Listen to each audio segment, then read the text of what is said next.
मित्रों, पैमाइश संबंधी विवाद का हल बहुत ही आवश्यक है। हमारे समाज में अज्ञान, अन्याय व अभाव का बोलबाला है, किंतु दुर्भाग्यवश हम सभी ज्ञानी बनते हैं, न्याय का डंका बजाते हैं, अभाव के स्थान पर समृद्धि का गीत गाते हैं। यह हमारे समाज में अहिंसा व सहिष्णुता के प्रचलन के कारण है। यहाँ आम आदमी ईश्वर से डरता है, ईश्वर को ही न्यायी समझकर सह लेता है। जान है तो जहान है कि समझ के कारण समाज के प्रभावशाली व्यक्तियों व शासन के कर्मचारियों के अन्याय को हंसते हंसते सह जाता है या ईश्वर की नियति मानकर चुप रहता है। किंतु ईश्वर न्याय करता है, इसलिए दोषियों को समय समय पर भारी दंड देता है। संत कबीर साहब कहते हैं कि कबीरा सोई पीर है जो जाने पर पीर, जो पर पीर न जानई सो काफिर बेपीर। काफिर अर्थात अधर्मी, अधर्मी अर्थात अपने कर्तव्य को न जानना।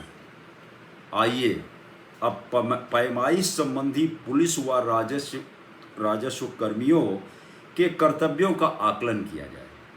नंबर 1, सर्वप्रथम यह देखा जाए कि पैमाइश का विवाद क्यों उठा। यह याद रखिए कि शांति व्यवस्था सुप्रीम है। कोई भी न्याय बगैर शांति व्यवस्था के संभव नहीं है। इसलिए पैमाइश के संबंध में न्याय एसडीएम व थानाध्यक्ष से ही शुरू होता है। इसलिए दोनों अधिकारियों का कर्तव्य है कि पैमाइश संबंधी विवाद को हल्के में न लें, इसको अति गंभीर मानते हुए विधिपूर्ण कार्यवाही तत्काल करें। थानाध्यक्ष या प्रभारी निरीक्षक को यह देखना है कि कोई प्रभावशाली व्यक्ति, असामाजिक तत्व, गुंडा, बदमाश किसी कमजोर आर्थिक व सामाजिक रूप से निर्बल की जमीन, आबादी, बाग या खेत पर जबरदस्ती कब्जा न करे, शांतिपूर्ण स्थिति को न तोड़े, बाउंड्री न गिराए, मेड़ न तोड़े, जबरदंगी से यदि कब्जा करता है तो यह आईपीसी की धारा 447 व 448 के अंतर्गत क्रिमिनल ट्रेसपासर है, उसे अपराधी माना जाए। पुलिस ऐसे जबरदंग को स्पष्ट करे कि शांति व्यवस्था को डिस्टर्ब न करे। यदि अवैध कब्जा करते हैं तो ऐसे व्यक्ति के विरुद्ध कठोर कार्यवाही की जानी चाहिए। प्रिवेंटिव सेक्शन अर्थात निरोधात्मक रूप से तत्काल जबरदंग के विरुद्ध कार्यवाही हो। यदि न माने तो आईपीसी की धारा में क्रिमिनल ट्रेसपासर की कार्यवाही हो ताकि मनबड़ शांति व्यवस्था के लिए समस्या न बने। यदि व्यक्ति यह दावा करता है कि जमीन उसकी है, उसका हिस्सा है, खतौनी में उसके नाम दर्ज है, इसलिए जमीन या खेत पर उसका दावा है, तो थानाध्यक्ष आबलिक प्रभारी निरीक्षक को निर्देशित करना चाहिए कि सक्षम न्यायालय, आबादी के लिए सिविल न्यायालय यानी दीवानी न्यायालय, खेती के लिए राजस्व न्यायालय अर्थात एसडीएम के न्यायालय में अपना दावा पेश करे। सक्षम न्यायालय के आदेश के बगैर शांति व्यवस्था भंग न करे। सबसे बड़ी यह समस्या यह है कि दीवानी न्यायालय व राजस्व न्यायालय में मुकदमे के हल के लिए अत्यधिक समय लगता है। Justice delayed is justice denial. अब यहाँ पर वकील अधिवक्ता की विधिपूर्ण सलाह मिलनी चाहिए कि प्रकरण में इंजंक्शन सूट दाखिल होगा यानी निषेधात्मक आज्ञा का वाद सिविल न्यायालय में दाखिल होगा अथवा बंटवारे का वाद एसडीएम के न्यायालय में दाखिल होगा अथवा पैमाइश का वाद एसडीएम के न्यायालय में दाखिल होगा। अधिवक्ता बंधुओं को मेरी यह सलाह है कि विचार करें कि यदि वह न्याय शीघ्रता से नहीं कराएंगे तो कौन न्यायालय आएगा। अगर अस्पताल में दवा न मिले तो क्या मरीज अस्पताल आएंगे? यदि बैंक में पैसों का लेन देन ना हो तो क्या साहूकारी बंद हो जाएगी? क्या दुकान पर सामान नहीं मिले तो क्या क्रेता दुकान जाएगा? ऐसे ही यदि शीघ्र व सुलभ व सस्ता न्याय नहीं मिलेगा तो कौन थाना, तहसील, सिविल न्यायालय जाएगा? सरकार ने भी वाद फीस को बहुत कम रखा है। समय महंगाई को देखते हुए सरकार ने नहीं बढ़ाया है ताकि सस्ता व सुलभ न्याय सबको प्राप्त हो सके। सभी लाठी डंडे व बंदूक के बल पर कब्जा करेंगे, अन्याय का बोलबाला होगा, अराजकता व्याप्त होगी। कानून न्याय का प्रकाश यदि थानों में, तहसील में, सिविल न्यायालय में विद्वान अधिवक्ता नहीं फैलाएंगे तो कौन फैलाएगा? दलाल, विलेज बैरिस्टर अज्ञान व अन्याय का वातावरण बना रहे हैं। याद रखिए कि पहला कोर्ट ऑफिसर वकील आबलिग अधिवक्ता ही है, जिससे पब्लिक अपना सुख दुख बताती है। उसे गाइडेंस वकील साहब को ही देना है। वाद मुकदमा शीघ्रता से दाखिल होना चाहिए। पब्लिक यह न कह सके कि वाद आबलिग मुकदमा में समस्या हल नहीं होगी। अधिवक्ता समुदाय के अवेयरनेस, जागरूकता, कर्तव्य पालन व उदारता से ही समाज में न्याय का डंका बजेगा। समाज में न्याय का डंका बजेगा, अन्याय व अत्याचार समाप्त होगा, निर्बल व कमजोर को न्याय मिल पाएगा। अदालतें व थाने भी विद्वान अधिवक्ता के ज्ञान से लाभान्वित होंगे। दूसरे अधिवक्ता क्लास समृद्ध होगा। अपने पेशे में रिस्पेक्ट का भाव विद्वान अधिवक्ता को प्राप्त होगा। आज के 50 वर्ष पूर्व समाज का सबसे रिच क्लास अधिवक्ता ही था। इसलिए समाज में अन्याय, अत्याचार व अराजकता, हिंसा का माहौल नहीं था। शांति व्यवस्था का वातावरण था। थाना प्रभारी निरीक्षक का दायित्व है कि सीआरपीसी के प्रिवेंटिव सेक्शन में भरपूर कार्रवाई करें। समाज को स्पष्ट निर्देश दें कि अदालत से ही अपना दावा सिद्ध करें। जबरदंगी, मनबढ़ई से यदि कब्जा करने का प्रयास करेंगे तो क्रिमिनल ट्रेसपासर का एफआईआर दर्ज किया जाएगा। तहसील के अधिकारी भी पैमाइश को गंभीरता से लें। लेखपाल को पैमाइश करने का कोई अधिकार नहीं है, इसलिए लेखपाल को पैमाइश करने से तुरंत रोका जाए।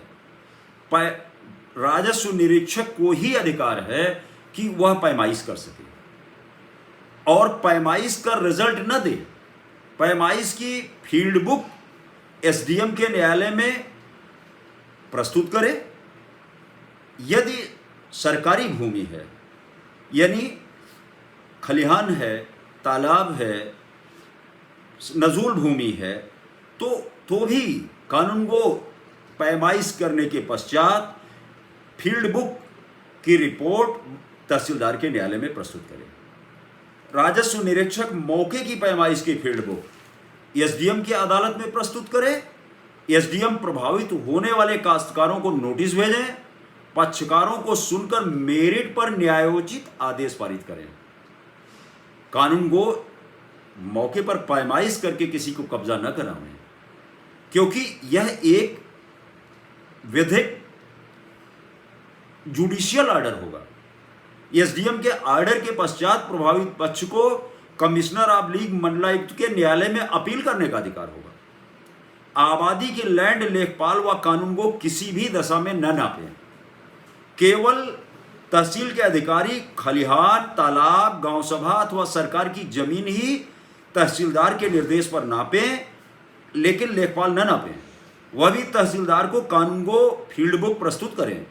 तहसीलदार प्रभावित पक्ष को नोटिस देकर सुनवाई करके ही प्रभावित पक्ष को जुर्माने सहित न्यायिक निर्णय पारित करके बेदखल करें। ऐसे बुलडोजर व जेसीबी से किसी का घर न गिराएं। जुडिशियल ऑर्डर आवश्यक है, क्योंकि तहसीलदार के जुडिशियल ऑर्डर को डीएम के न्यायालय में रिवीजन करके पक्षकार अपना क्लेम प्राप्त करेंगे। तहसील के अधिकारी पैमाइश को गंभीरता से लें। लेखपाल पैमाइश न करें। कानून को जो भी पैमाइश करें उसकी फील्ड बुक्स सरकारी आबलिग गांव सभा की जमीन की तहसीलदार के समक्ष प्रस्तुत करें तथा निजी भूमि की पैमाइश फीस जमा करने के पश्चात करें। सरकार ने दीवानी राजस्व न्यायालय में फीस बहुत कम रखी है ताकि सबको न्याय सुलभ हो सके। इसलिए एसडीएम का दायित्व है कि सरकारी फीस पैमाइश की अवश्य वसूल हो। पैमाइश की रिपोर्ट निजी भूमि की राजस्व संहिता की धारा 24 में वाद दाखिल करने पर फीस वसूल होने के पश्चात ही कानूनगो से मंगाई जाए। कानूनगो एक रिस्पेक्टफुल पद है। 22 लेखपाल के सुपरविजन का अधिकार कानूनगो को है। कानूनगो फील्ड बुक प्रस्तुत करेंगे। कानूनगो एक्सपीरियंस्ड अनुभवी अधिकारी हैं।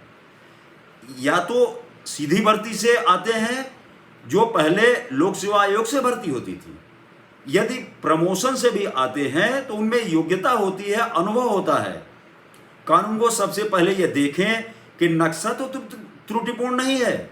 यदि नक्शा त्रुटिपूर्ण है तो फीस की रिपोर्ट के बजाय कानून को सर्वप्रथम नक्शा त्रुटिपूर्ण की रिपोर्ट दाखिल करें, ताकि संबंधित पक्षकार डीएम के न्यायालय में नक्शा सुधार करने का वाद दाखिल करे और नक्शा सुधार का आदेश प्राप्त करने के पश्चात पैमाइश का वाद दाखिल करे।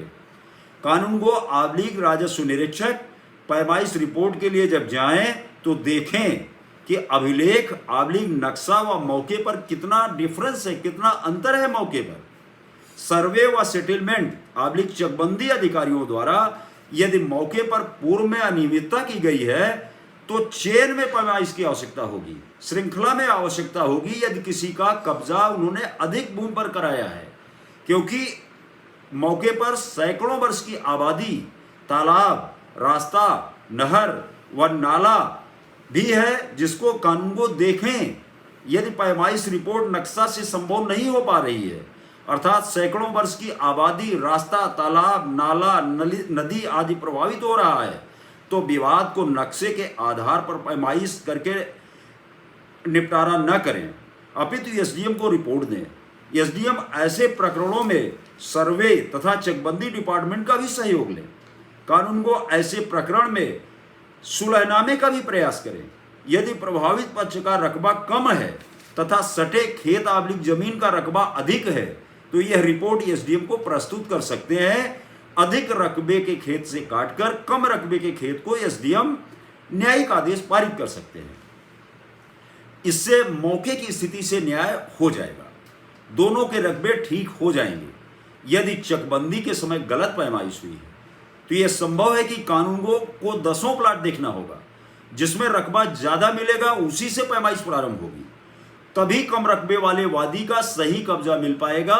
इसमें 10 खेत प्रभावित होंगे, इसमें चेन से कई काश्तकार प्रभावित होंगे, उनके नक्शे का भी करेक्ट कराने की आवश्यकता पड़ सकती है। कलेक्टर आबलिग एसडीएम का दायित्व है कि लैंड रिकॉर्ड्स सही किए जाएं। समय समय पर अभिलेखों का के दुरुस्तीकरण का दायित्व कलेक्टर व एसडीएम का है। मौके का अनुसार अभिलेख होना चाहिए। इसके लिए कानून सम्मत, विधि सम्मत रिकॉर्ड के दुरुस्तीकरण की कार्यवाही सर्वे विभाग तथा चकबंदी विभाग से जारी रहना चाहिए। विवादों का शांतिपूर्ण हल संभव हो सके, नक्शा सुधार व पैमाइश की रिपोर्ट पर डीएम व एसडीएम को शीघ्र न्याय देने की आवश्यकता होगी, ताकि पक्षकार justice delayed is justice denial न बताएं, वो अपने बल पर जबरदंगी से कब्जा न करें, न्याय का डंका बजे। इसके लिए सबसे अधिक आवश्यकता अपने कर्तव्यों की एसडीएम, तहसीलदार व थानाध्यक्ष आबलिग प्रभारी निरीक्षक की है।